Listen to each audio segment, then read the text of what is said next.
Hello guys, welcome back. In today's video, I'm gonna show you how to turn off two-factor authentication in Facebook.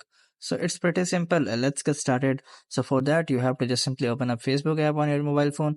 So after opening up Facebook app on your mobile phone, you have to just simply head over to the menu of button by just tapping on the top right corner of your profile. So after coming to your menu button, you guys can see you have to just simply swipe up until you find an option which is settings and privacy.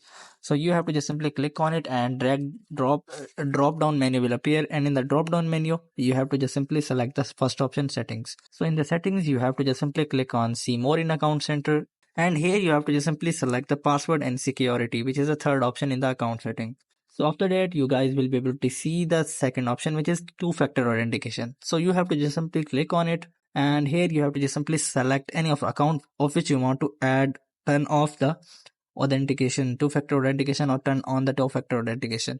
So I'm just selecting the account, and here it will ask you for password. So after putting the account password, you guys can just simply toggle on or toggle off two-factor authentication on Facebook. So I hope this method find you well. Do like, share, subscribe. Thank you so much. Bye bye.